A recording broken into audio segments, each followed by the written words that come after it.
simulations can happen, and people can generate a lot of data, both simulation and test data on various products. And because of these technologies, which are not directly related to an automotive or any product, the customer mindset have changed. They are exposed to AR, VR, PlayStations, video games, advanced mobiles. You can access the entire world, and the user interface, user experience, right?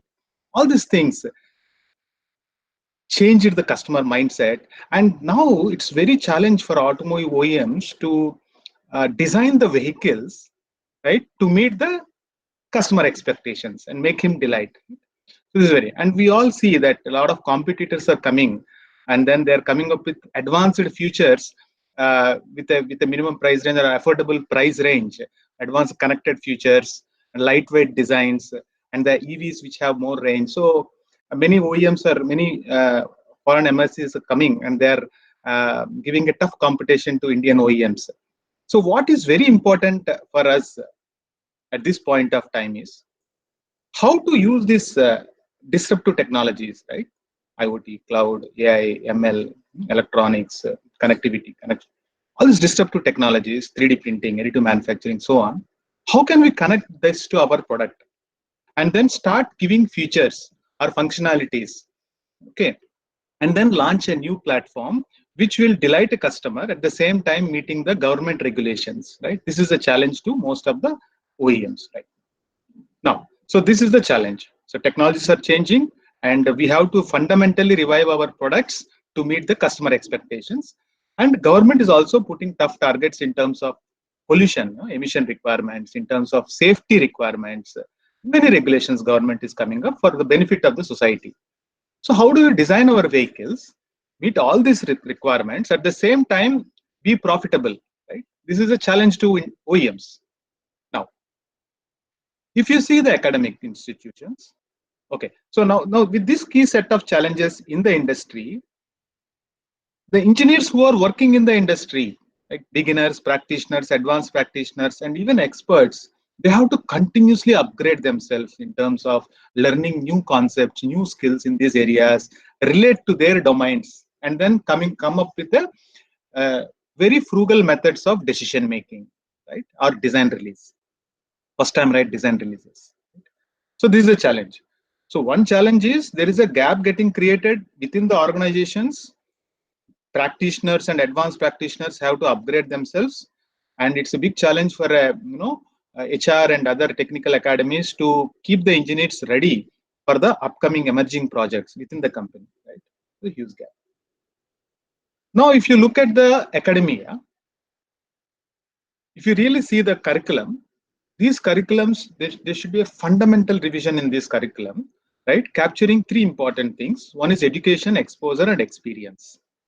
And the pedagogy has to be completely refined, meeting the industry requirements. So I'll tell you how we can do this. So for example, if you talk about education, a lot of MOOCs is available on all these emerging technologies.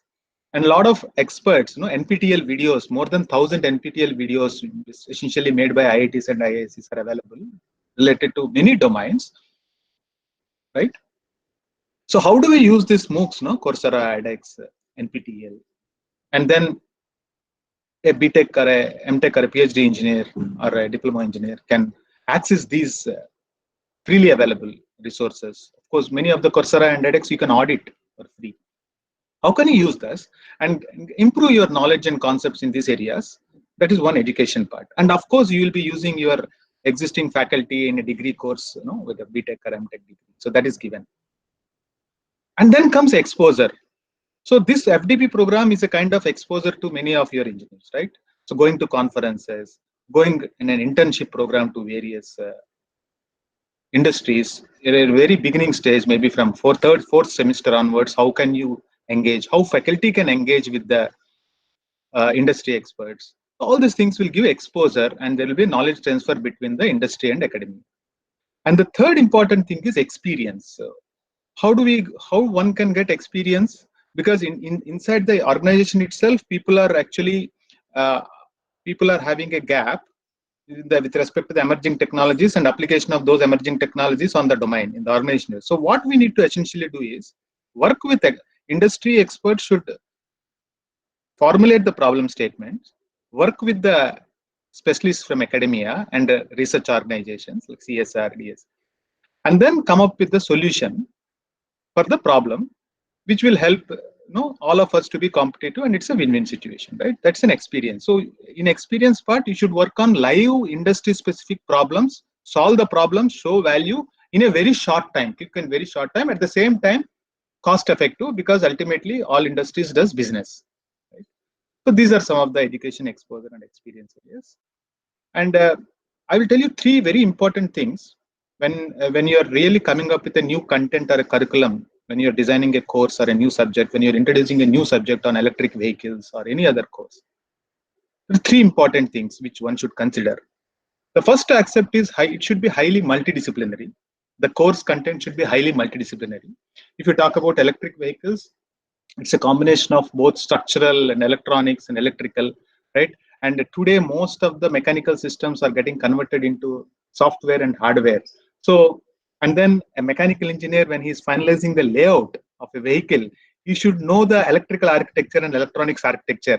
Otherwise, in later stages, when they are actually coming up and installing the infotainment or any other electronic systems and wiring, a lot of magnetic field may interrupt, and it may create a lot of noise or any other issue in terms of performance or reliability, right? Or can be an irritant. So very important for mechanical engineer and automotive engineer to get into electrical and electronic concepts and understand the basic, and also get into optics and connected technologies, cloud technologies, data science and AI. So it's very essential.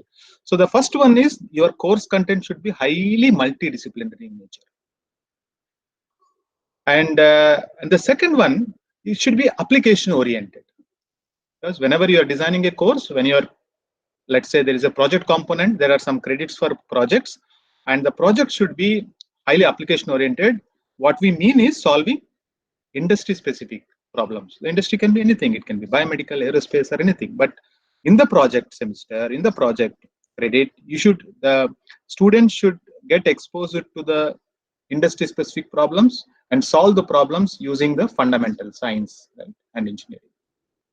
So first one is multidisciplinary. The second one is application oriented. The third important thing is the entire curriculum should be structured in such a way that it should be science based and data based. How do you leverage both science and data? Because a lot of data is getting generated, which I already mentioned, because of the computational power, right? So how do you use the huge amount of data and then the physics based approach, mathematics and physics based models, and then come up with solving real world problems. So there is a fundamental need to revive the syllabus, content, curriculum, and the pedagogy. And then once this is done, and there is a close communication between industry and academia, the engineers who are coming out will be industry ready. And then maybe once they join in any organization, in 1 or 2 fast track trainings, we can bring him or her on board so that she can start delivering and showing value to the organization. So with this, what I thought is, I want to introduce Mr. Prakhar. So he is our expert faculty. He has trained more than 20 engineers who are actually working on the connected car platforms in Mahindra Research Valley. So he is actually training the experts. So there are experts who are working on connected car platforms in MRV, and he is the faculty who is training those experts in the area of IoT and cloud for connected car platforms. So over to Mr. Prakhar and Dr. Premlata. You can introduce. I think you have already introduced him. So Prakharji, once again, thanks for joining us, and over to you. Yes, so thank you very much, sir, and thank you very much for this opportunity. And I welcome all the teachers and students who are here.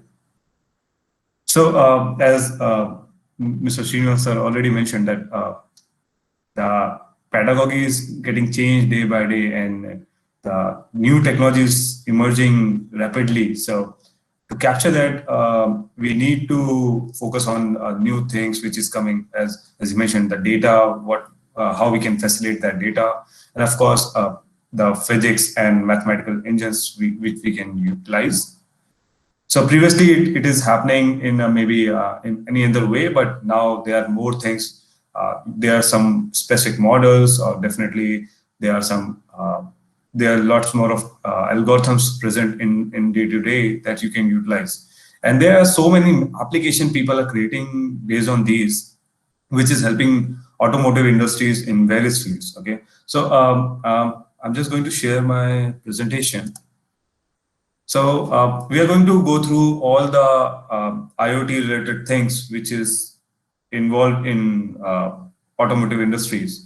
So we'll see how it can impact, and of course, when there's a good side, there's another one bad side. So definitely, we are going to see what are the bad side of IoT in automotive, and how we can modify our projects and products so that we can those problems will not occur. Right. Okay. So let me share my screen.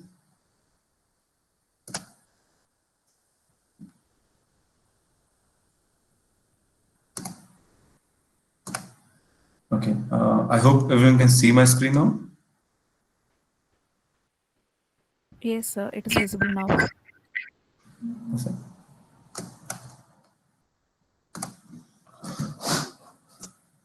Okay. So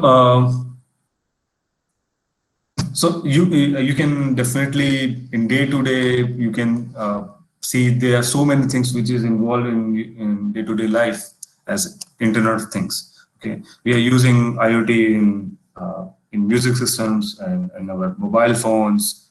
Especially now, there are home automation systems which is in use. But in the industry, it's a very major impact, because it provides so many things which is not possible before. Okay, so we're going to cover all of them, and I love to hear if someone have any doubts or any suggestions in between. So I'm really happy to hear that in between. Yeah. Prakash ji, आप full screen कर सकते हैं? It is okay. Okay. Maybe you can in the slideshow mode. Yeah.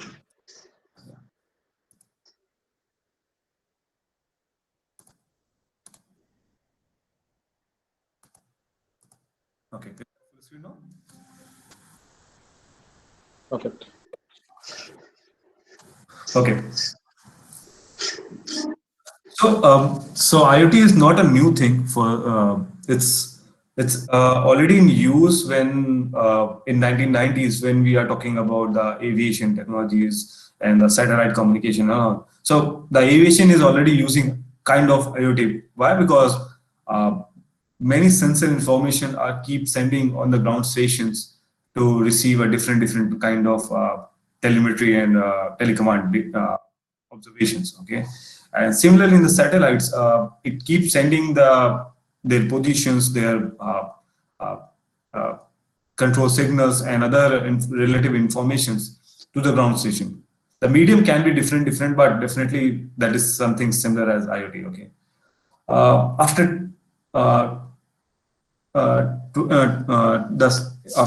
2000, what happened? The telecommunication increased very well. Okay, because of that, there is so much vast exposure came into market, which is into home automation in different industries. So you can see industries like utility metering, energy, and all utilizing IoT properly. Now you can see smart watches and smart devices such as bulb, TVs, and refrigerators are there in the market. And in future, you can see lots more of improvement, like running a cars, even maybe a single normal doorbell you can see on anywhere in the world.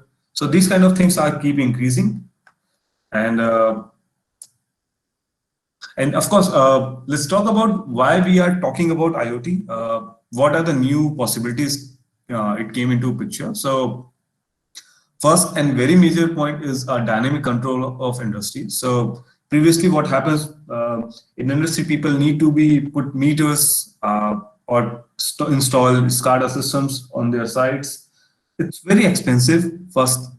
And second thing is managing those uh, things is not that much easy. Okay, let's say if we are installed a SCADA system on a production units or maybe any energy management device, if you put, people need to go there, manage it, and of course need to record the details, send it to the main servers and main systems.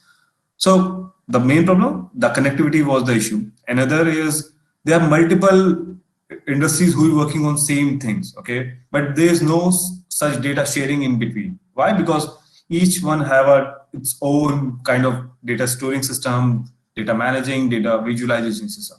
IoT enables these kind of things. We can have a central data servers where we can fetch each and every units of data or maybe different sites of data.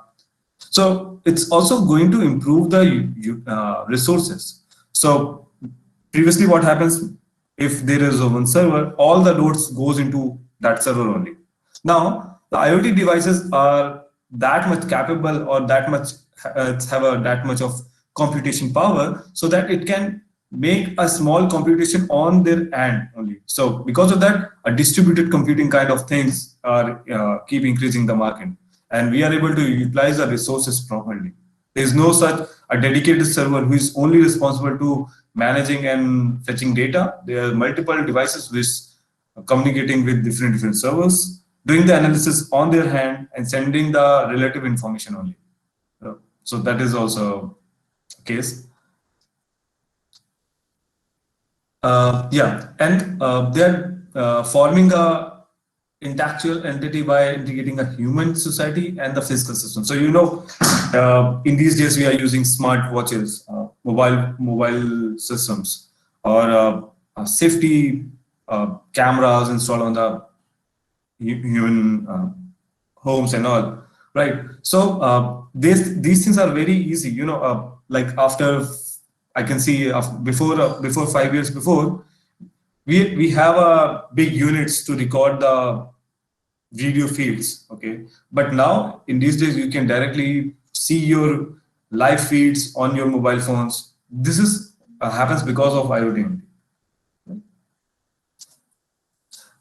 One very major and very important aspect came with IoT is a universal internetworking protocol stabilized. Now people are using something similar protocols. Now there are some protocols which is standardized, like let's say if you're using MQTT and other kind of services, people are trying to standardize so that any other third party or maybe some community developer can involve it, and of course they can increase the usability and accessibility of those devices.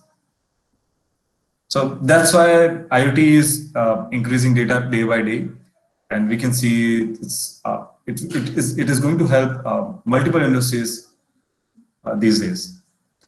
Let's talk about some of the application now. Many of the applications I hope you are already know about. Okay, so first thing is connected cars, in which the Mahindra is already working on. There is another projects going on like connected rail operations, smart city operations, healthcare, smart manufacturing, wearables. So in the smart manufacturing, there are different kind of scenarios or application are there, like a flow optimization. People are using small sensors to manage and optimize their processes. Okay, this is also helping them to utilize their resources properly. So that is the thing. Because of the AI and ML, people are able to make the predictive maintenance, predictive application kind of things, so that before the wear and tear or before any requirement comes into a picture, they are able to have some idea like there's some kind of requirement is going to be happen in some of the days. Okay, so that is also very important. I said tracking, real-time inventory management, and other things. So that's how you can see, in these days, the Amazon, Flipkart are working very fast. You just make an order in a day or two, you will receive it. Why? Because all the things are connected.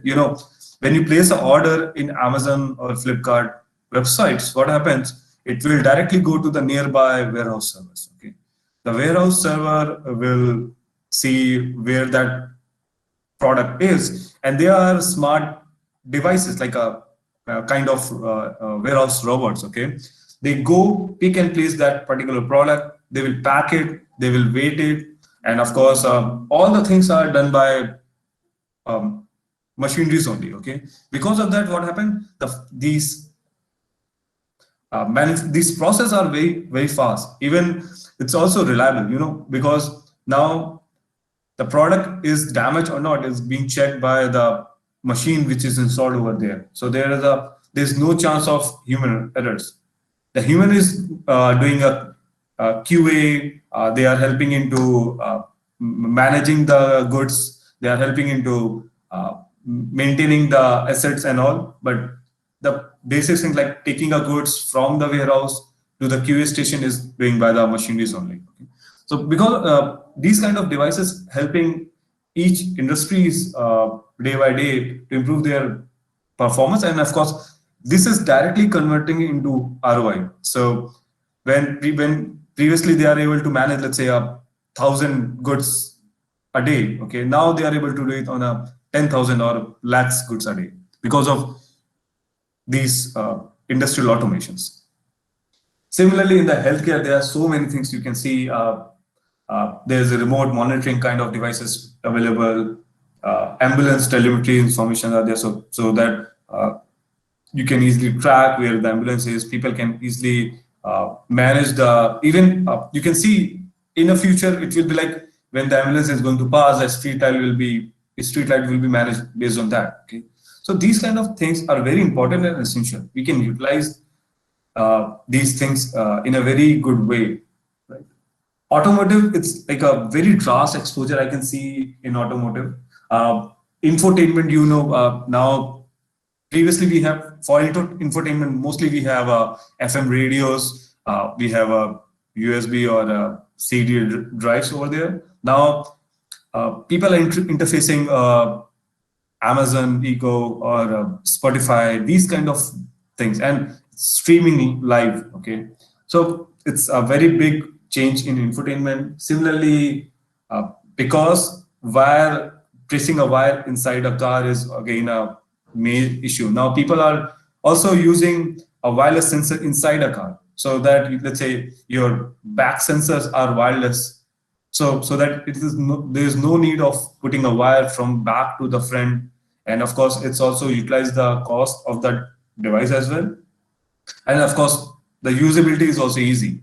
So people can add these sensor. There's no need for particular wiring and all. So this is also there. People having a wireless tire pressure sensor and all. So this is also helping them. Currently, we are developing into some kind of telemetry informations from the car. So these telemetry informations are being used to maintain multiple kind of applications like geofence applications or fleet management applications or checking the maintenance and other things, right? So there are numerous applications I can see which is emerging due to IoT. Now let's talk about some of the very major operations which helps IoT. So you can see a connected rail operation now helping industries. So it's helping into passenger security. So in the station you have onboarding, inboarding, and stations, so that you can easily there is no need of printed receipts or printed tickets. You just have one single card, and by that you can buy any tickets at a time. There is no need of physical tickets. So there are two things: physical security ensured, and as well as the waste management is also ensured. Route optimization, that is a very major impact, because we know we can easily utilize the routes by enhancing the customer service or increase the efficiency of the device. Of course, it's the major point is collision avoidance and fuel saving. It's going to impact the ROI directly, so that is also there. There are some critical sensing information is also being transmitted on IoT. So like proactive maintenance, accident avoidance, and transforming accidental data to the main server so that people can utilize and check that for the like to find what was the cause for this accident, and they are able to improve that in a later stage. So that is also there. In smart cities, there are different kind of emerging fields going on, like connected traffic signals, parking and lighting, city services such as smart deliveries. Even in smart city projects, government is doing that, managing the water flow, how much water flow inside a city, or what is the water flow of the river, how much electricity we are giving on each station. They are able to manage it. Now, in Delhi, NCR, big metro cities, we have a wireless smart meters, so that there is no need people to come and collect the electricity bill. People are able to generate the bill automatically. Because of that, the process is also pretty smooth. And of course, anyway, going to relate the safety, reliability things as well. And as we discuss about the connected cars, there are so many things people are working on. So online entertainment, mapping, dynamic rerouting, safety and security. There are multiple sensors which is being used now. So for the collision avoidance, for the fuel efficiency, and now I hope you already heard that people are working on self-drive cars, so that so they are in the self-drive again. There's so many things which is like a real-time sensors we need to utilize. Okay, so let's say image processing and data collection devices keep sending data on a real-time level to the main servers, and they are processing those information on their systems and sending it back. So in a millisecond round trip time, we are able to achieve by these connectivities. Okay, in 5G, people are targeting like a millisecond, 1 or 2 millisecond round trip time. So that is going to help in multiple fields. People are doing different safety and hazard avoidance kind of things, and of course increase the efficiency. It's very essential. So these data and these devices are helping into increasing the efficiency of the vehicle, and of course avoiding the collision. It's also helping to manage the maintenance of the device and all. These are the enabling technologies for IoT. So that, let's say, if you want to create any IoT product or project, so these are the major components you require. You require a one big data service, so that you can store those information into databases.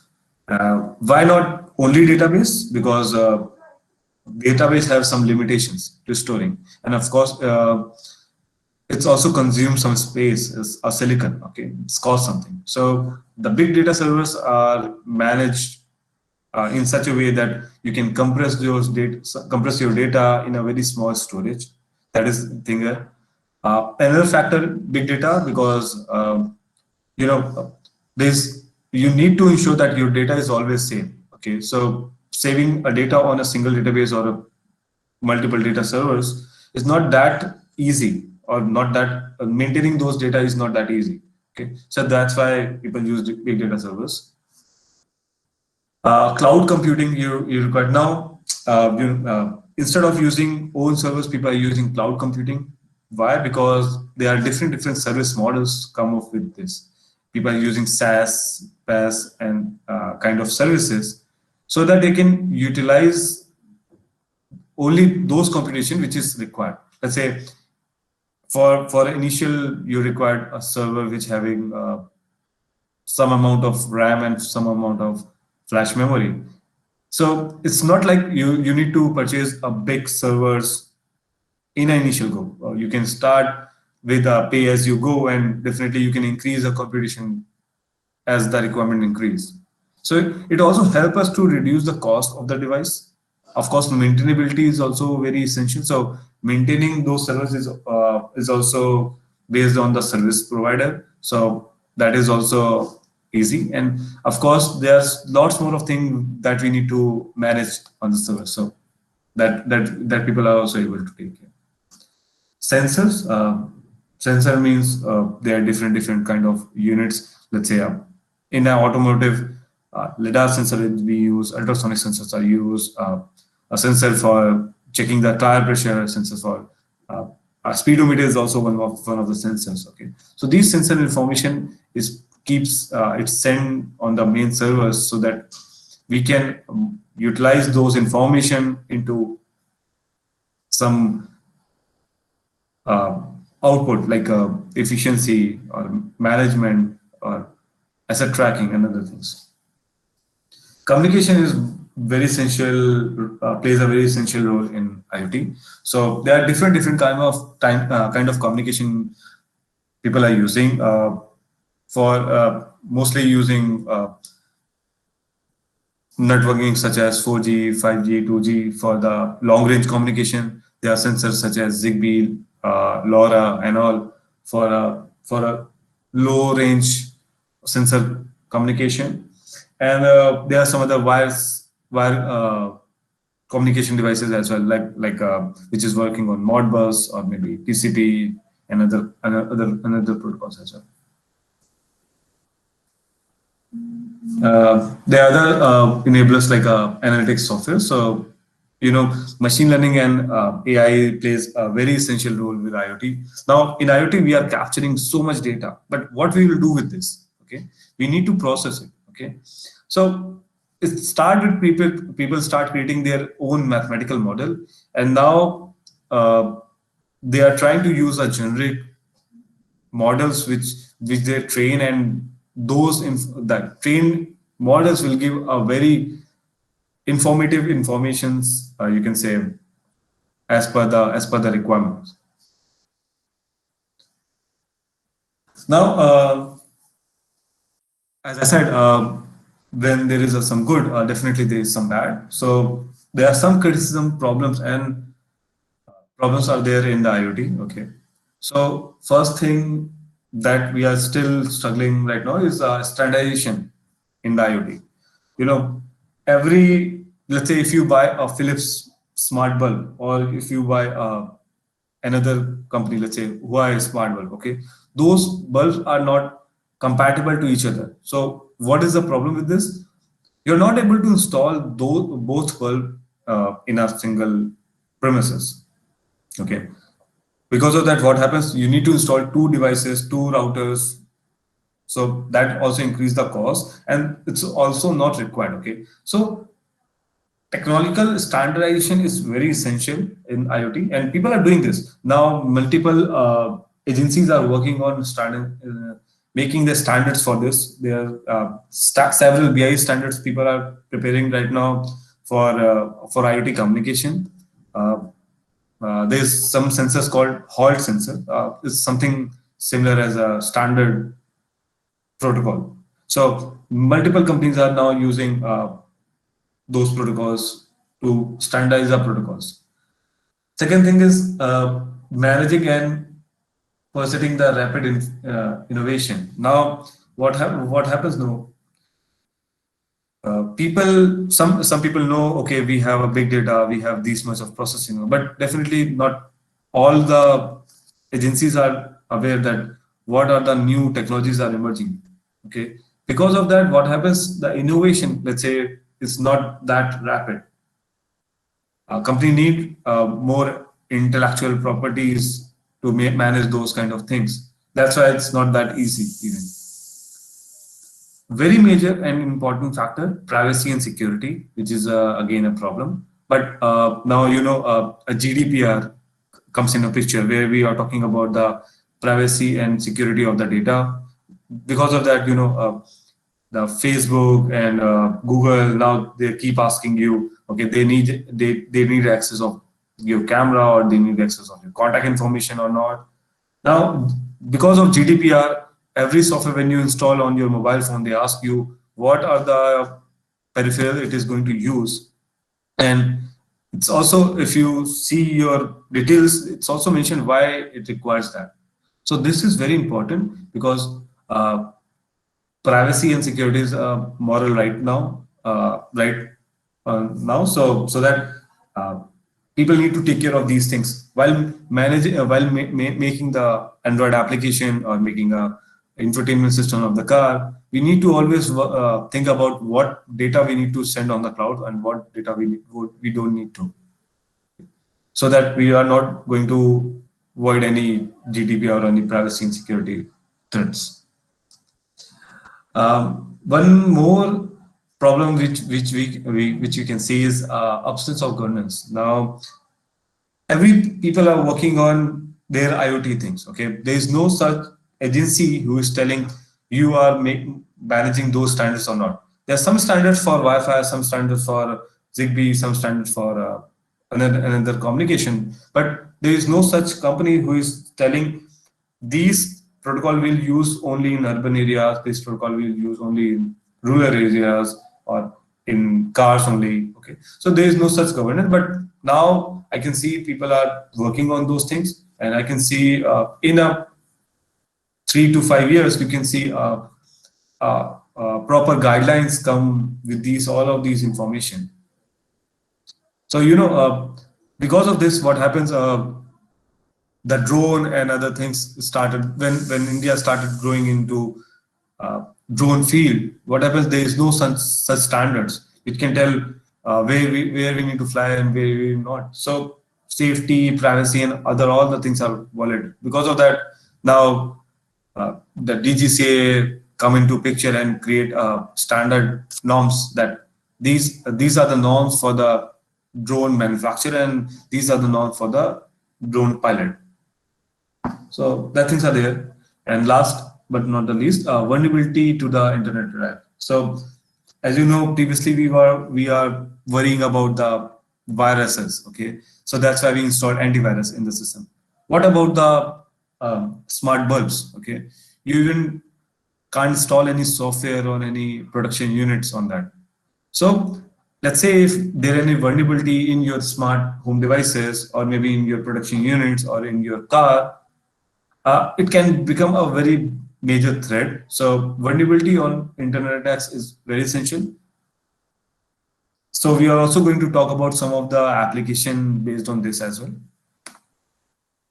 So till now, any query or anything anyone wants to share, I'm really happy to answer.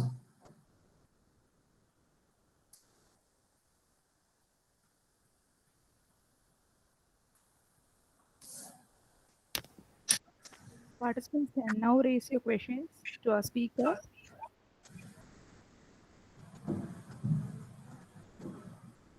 Or else you can post your questions in the chat box too. Yeah, that will be good. Yeah, please. And you can ask some, like, maybe the problems you face while seeing these kind of projects, or maybe you can also ask some, like, how industries are managing those kind of things. So definitely it can also help you, like real-time industries problems we can also discuss here. Okay, so moving forward, we can talk about the trend in IoT market. So you can see every field is growing. You can see wearables, personalized IoT devices, smartphones are growing very fast. Similarly, in the industries, hubs, controllers, smart cloud, digital assistants, smart energy management, fleet management, lighting, and other things are also in grow, right? So there are multiple kind of IoT. Okay, Mr. Jitin asked about the defined vulnerability. Okay, So if I want to define vulnerability, I will give you a very simple example. Let's say previously what happens, you put an antivirus to prevent virus to harm your systems. Now, what happens when we are writing code for any smart devices. So those devices are not that uh, don't have that much of computation power that we can install an antivirus or these kind of softwares. Okay, so what people do while writing a code, let's say uh, if uh, okay, I give you very real-time examples. Okay, in our home routers, what happens? Normally, it works very well. Okay, but what happens when we start phishing our routers? Let's say phishing means, let's say if we are bombarding the huge data of packets into our routers, uh, what happens? It will go into some abrupt stage, and because of that, what happens? There are some ports which will be opened. Okay, and because of that, people are able to enter into your home routers. Just think about, if some hacker is able to access your home router or maybe your doorbell or maybe your camera. Okay, what will happen? That is called vulnerabilities. Vulnerabilities means there are some uh, gaps in the products and that you can't see in your day-to-day lives. That the gaps are comes because of the device testing and all. Okay, let's say you did testing for basic test cases, but what about the very the test cases which you have not covered or which you have not ever even thought of? So those things are coming to vulnerabilities. There are so many things like a DDoS attack and other things people are working into. So those will prevent the vulnerability. Even recently, just a year before, there is a major vulnerability come into picture on Cisco devices. Okay, Cisco is one of the leading router or a switch provider in industries, and there's a one very major vulnerability come into picture just a year before. Because of that vulnerability, the hackers are able to access uh, those Cisco devices. And if they are able to enter that device, that means they are entered into the facility. Okay, let's say if it is a production unit, so they can hamper the whole production unit. It's a very major. That's why vulnerability, it's very important. Right? Okay. Okay. Now let's talk about IoT in automobile. How IoT is helping automobiles industries. So we can see 10 million automotive vehicle will hit the roads by 2020. So definitely there is a huge amount of automobiles. Now, how you can manage those all the automobile products? Okay, so we required some smart systems so that it can be easily managed by the softwares. Because of that, we required IoT kind of applications. Uh, in 10 years, I can see a fully autonomous vehicle will be the norm. So definitely, there are so many companies who are already working into autonomous vehicles. There are different kind of automation. Like there is a semi-automation. Let's say when you put your car into back, there is a back sensor. Okay, that is also kind of a small but autonomous things. Okay, you can put brakes if it is very close. Right, it's automation. People install the sensor on the doors and other things. That is also kind of automation. And now multiple companies are working into self-drive cars and all. So that is like a full automation of the car. You can see the AVs generate a 7 trillion annual revenue by 2050. So it's a very huge amount. So managing those assets is very important and essential as well. And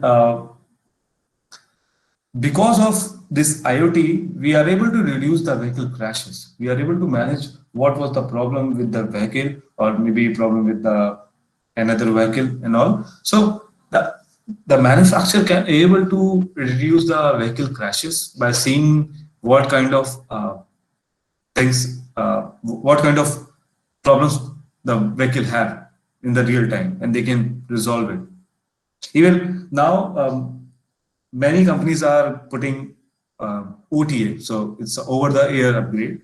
So your vehicle is, you don't need to take your vehicle at the service center to upgrade the software of that vehicle. Okay, it will be automatic update, some similar as our mobile phones. Okay, in mobile phone we will see there's a new patch for security, there's new patch for some particular features are enabled now. Similarly, your vehicle will also do that. Many companies are already doing in these days, and many company I can see something like Mahindra and all are also working towards something similar. Okay. If we talk about the physical ecosystem in the automobile, there are multiple kind of sensors are installed in this in the automobile. You can see a GPS now. GPS. I hope every one know about the GPS. Like if we have on the mobile phones. Previously, people installed GPS on the taxis only to track the location of the taxi or track the speed of the taxi. Now, each car will equip in a few days, few years. You will see each car will equip with the GPS so that you can easily track it, manage it, right?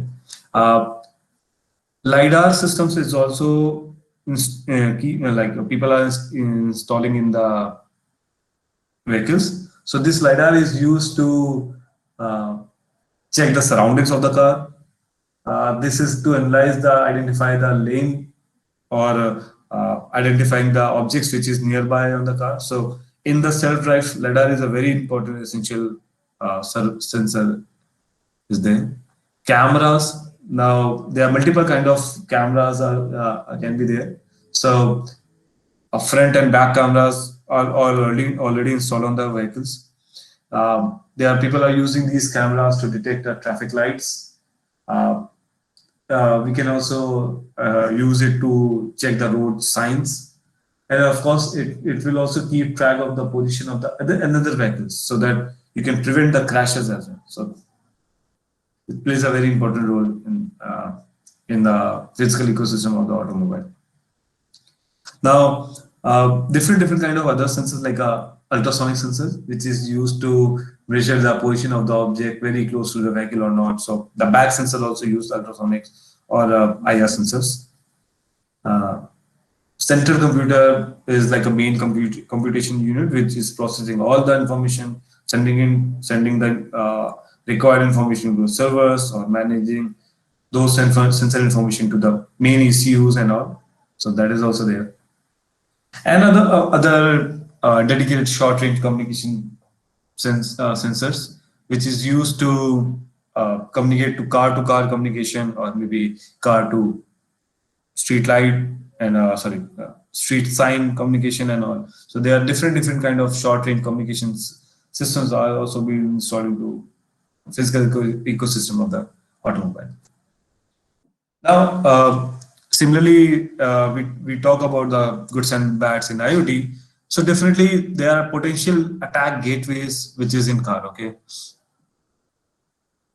So electrical control units, our ECUs is one of them. ECU have some ports. Maybe let's say if someone opened some particular port to connect the ECU and that's still open. Okay, so those who know how to operate those ECUs, they can manipulate your with your vehicle as well. Airbags, advanced driving assistance systems, engine steering and braking are now in these days it's not mechanical. Most of the things are electrical now, and hampering those systems can plays a very important role. Okay. There's a one port called onboard diagnostics port, in short OBD, that used for diagnostics of the car. Okay, that each car have that port. Okay, that is mostly in the. Okay, yeah, we'll come on EV. So yes, I was talking about the OBD port. So that port is used to check when you take your car into service centers. Okay, but on that port, people are able. So on that port, there's sensor information, engine information, different kind of ECUs which is connected on the vehicle that are also sent through that. So if someone able to understand the communication protocol on OBD port, they are easily able to uh, steal so many different information, or maybe they can manipulate your car steering as well. So, and these OBD ports are open so that anyone is easily, there's no need for tampering and other things. Okay. Okay. So, okay, you are asking about ECU. So ECU stands for electrical control units, and there are some other diagnostics units as well. So that diagnostics units are used to not to, so ECUs, let's say there is some sensor who is injecting a fuel and air into an engine. Okay. So ECU is doing those things.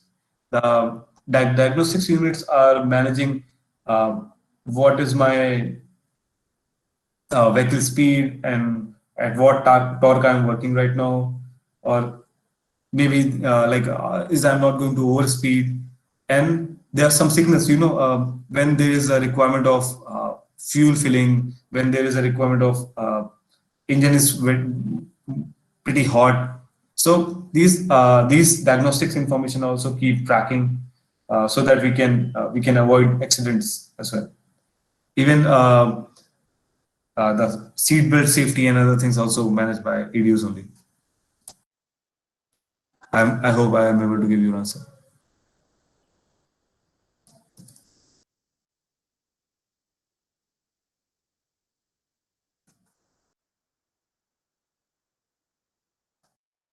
Now,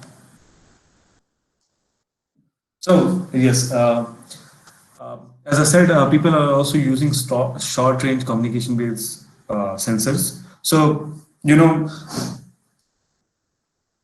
these are the very important potential attack gateways because those who know how it works, they can anyway tamper or hamper your vehicle information.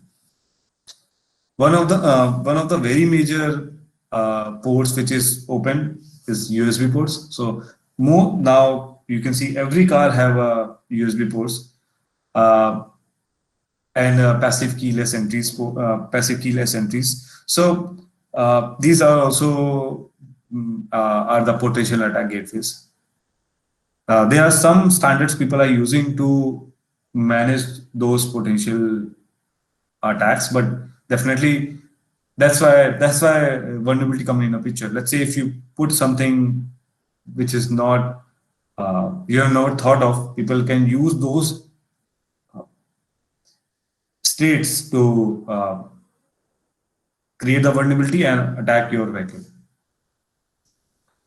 And one of the very major thing is your mobile phone. So now for the infotainment and for the different purposes, mobile phone can be easily connected to the cars. Okay, in Android there is a specific application which can project the screens on the infotainment screen.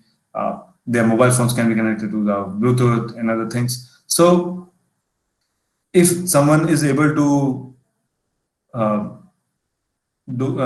send some malwares or maybe some vulnerabilities attacks on your phones, they can also hamper your connected vehicles as well. So these are the very potential attack gateways.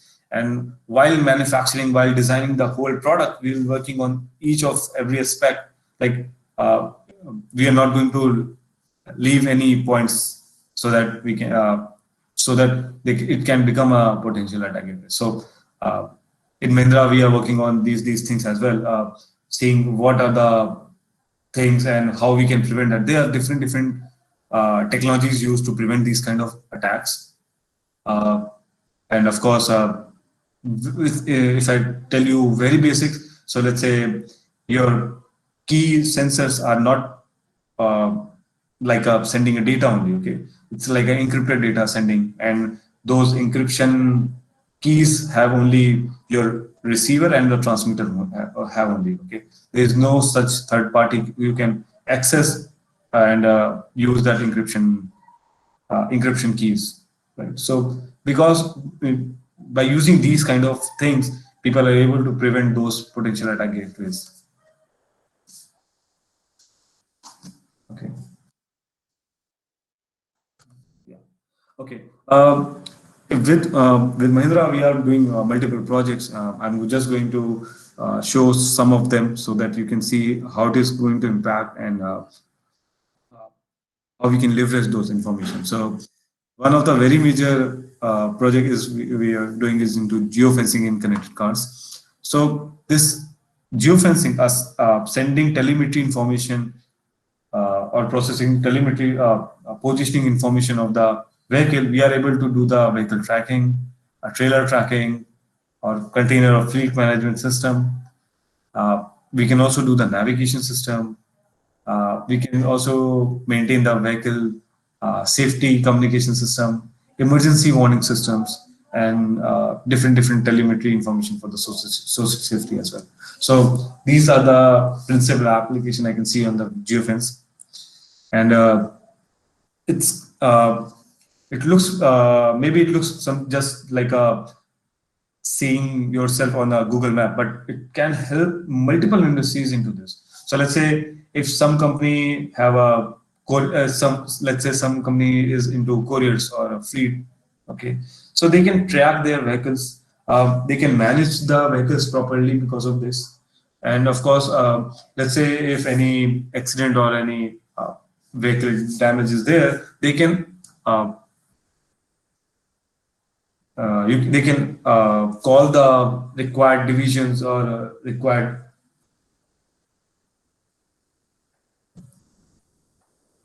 I would say the required parties to handle those scenarios. Okay. That's why geofencing in connected cars is plays a very essential role. How geofencing works? There are multiple services which is in there, so you can see there in the platform services, people are using time series data management, authentication and authorization. So let's say if you are using Zoom car or kind of things, so how they can manage their cars? They will authorize the user to take the car, so they can easily track it. They can easily switch on and switch off it. There are so many applications. People are working on this. Multi-tenancy end-to-end security is very essential. Okay, which software you use for managing geofencing? Software means can you just elaborate like you use software means what do you mean by that software? Like a device software or a cloud software you are talking about, or a UI software you are talking about? Okay, so device side is so this device is installed into the cars only. Okay, it's a part of the car. It's not a separate devices. So it's come with a device firmware only. The car manufacturer provides these kind of facilities in their telemetry, or there's some several issues which is used to manage telemetry and telecommand kind of informations. So those will keep checking the GPS information and sending it to the respective clouds. So there's no such software. Mostly the device firmware is only handling those kind of things. Is I'm able to answer your query, or do you want to? You have some like do you want to ask anything else as well? Okay, perfect. Okay, on top of this platform services, there are big data machine learning services where we do statistical analysis, geospatial analysis, classification and regression testing, collaborative rating. These kind of multiple big data machine learning things are going on based on these platform services. You can see these are the gateways, edge analytics, rule analytics, and of course, based on after platform and big data, we can have a stream analytics like a rule engines, CEP engines, alert and notifications. So let's say someone goes out of the boundaries. Okay, I give you a real scenarios. Mahindra provides tractors to the rural farmers and respective members. So it's very important for Mahindra to track where their tractor is. Okay, because they can easily see it is used in their crops only or it is also used in other crops. So managing those things uh, can be performed by these devices only. So the sensor will keep sending the information to the main servers, and main servers keep tracking that okay, this is the allotted area and people are running tractors only on those premises. So by that, they can easily manage their fleets. They can also maintain the maintainability of the tractor as well, so that they know, okay, now after the 10,000 or 50,000 kilometers, I need to do a maintenance of the tractor as well. So they can easily do it as well. There's no need for physical people to go and check, is it working fine, or how people are handling it. Those things are easily taken care by the software only.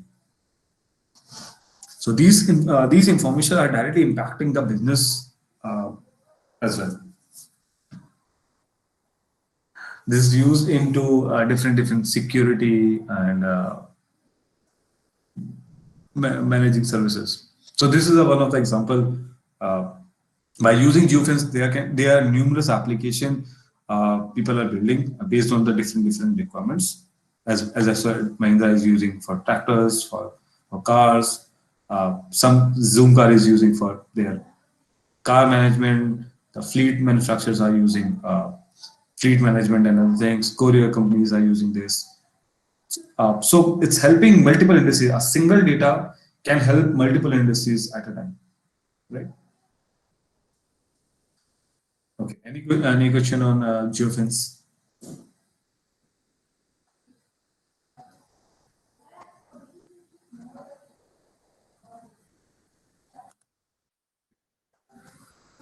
Okay. Okay. One more project we are going to talk about. It's into platform from detecting cybersecurity breach. So this is also very important. You can't know, you don't know what are the vulnerability are there. So what people do, people keep checking the vulnerabilities on their platforms. They are using multiple systems to detect and prevent those kind of cybersecurity breaches. So these cybersecurity is usually aimed as accessing or changing or destroying the sensitive information of the vendor or the facility. It's also used to interrupting the normal business and processes. So definitely it's very important.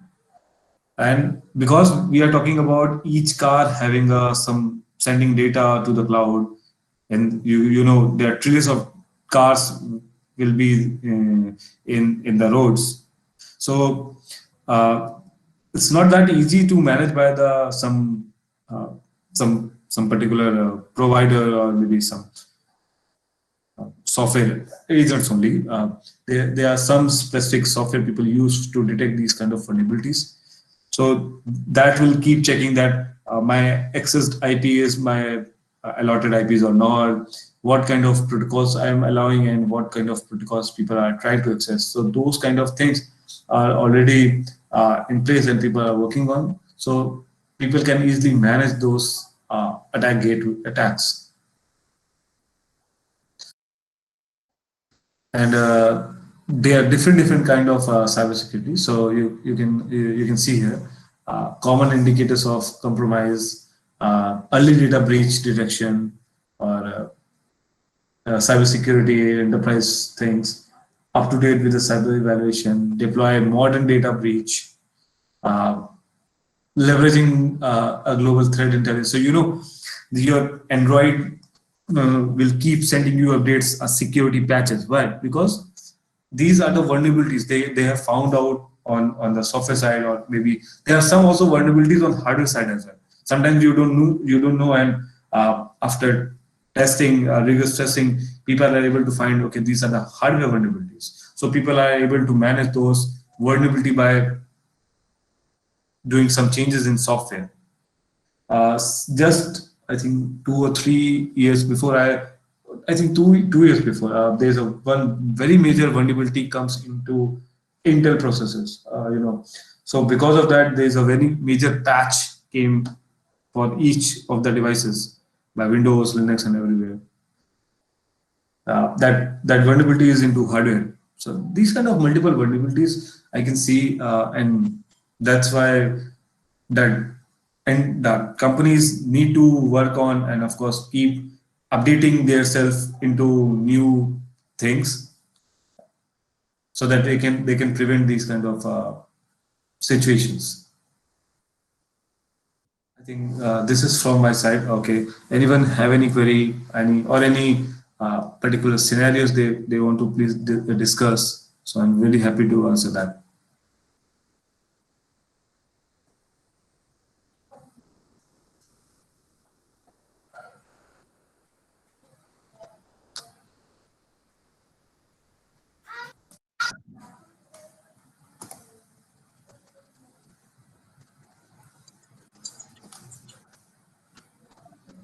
Any questions for the participants? Yes, Pastor.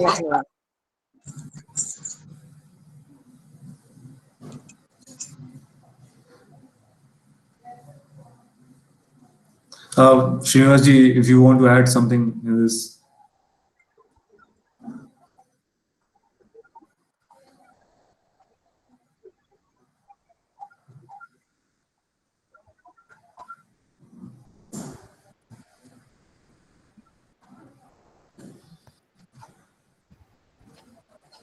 Any doubts or any questions from the participants?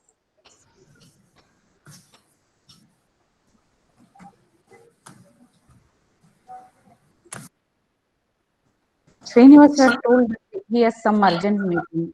Okay. Okay, sir. So anyone wants to ask anything regarding this IoT? Because see, in IoTs, I can see people are working on multiple application, but there are so many fields which is still in development, like security, cyber breach, and of course, it's very important for the industries. Now, each and every industries are working on these kind of things to prevent their devices. Right. So. So Maybe. there is one more question from participant. LiDAR sensor is costly, so instead of this, any other sensors can we use? Yes. So not all companies are using LiDAR sensors. You are definitely right. LiDAR sensors are costly. So it's based on application to application. LiDAR is only used when we require a lane assistance or autonomous driving kind of things. Okay. But when we are able to utilize, when we are using making applications such as detection of collision avoidance of the vehicle, or maybe the back sensor and the parking sensor and other things. People are using ultrasonic sensors and IR sensors. They are pretty much accurate, and of course, it's something real time again. So that can reduce their cost.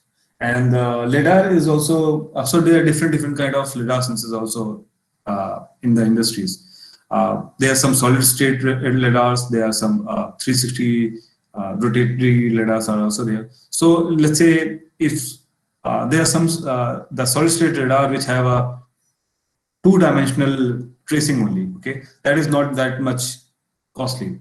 But LiDARs which having a 3D maps and all, that can that will be costly. So based on the application to application, we need to decide.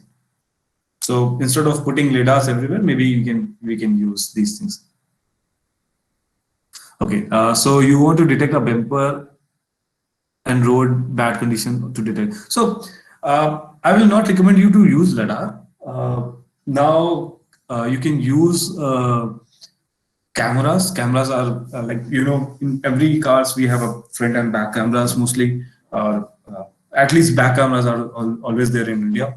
So those cameras are able to easily check the road conditions and capture the information. LiDAR, I don't. Maybe LiDAR will not be a good way, because then you need to install it properly, and 360. So in this road accident, you also required a 360 kind of LiDAR, so that is much expensive. So I think you can use some cameras by C, and machine learning can easily help you to find the pits and bumps on the roads which is there. So maybe you can use that as well. And the good point using camera is the view angle can be very high, because let's say if you are running on one lane, you don't want only to check that lane only, you want to capture at least the whole road. So you can easily manage the view angles of that camera by using different cameras, or maybe by using a wide lens cameras, so that it will be more easy and also more convenient for you as well.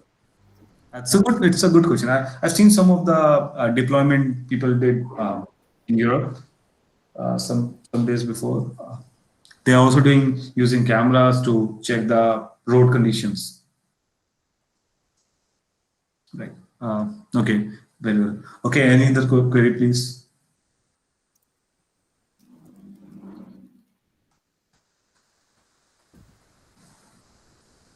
Any other questions? Okay. Now, as we come to the end of the session, now I request our coordinator of the event, Dr. Binu Benjo, sir, Associate Professor, School of Electrical Engineering, VIT Chennai, to thank our guest of this session. Over to you, sir. Okay, thank you very much. Am I audible? Yes, sir. So, dear participants, today we have the speakers, Dr. Ranga Srinivas and Mr. Pragar Nigam from Mahindra and Mahindra. Sir, really we enjoyed your session. Your session is really informative to the latest design of electric vehicles. So the information that you have given is really very exhaustive, and even I can find some research opportunities in this, and we are ready to execute in terms of research in the near future. I thank you very much for your wonderful presentation. And so in favoring a VIT Chennai and the participants, I once again thank you very much, sir. Now we will end up the session right now. Thank you, Prakhar sir. Thank you very much. We'll contact you soon, sir. Thank you. Okay. Thank you very much. Thank you, everyone, and all the best. Thank you. Yes, Fazila, please. Yes, ma'am. Now we come to the end of the session. We will wind up right now, and we'll be joining the session again at 2 p.m. Kindly fill your feedback form, which has been posted in the chat box. Thank you.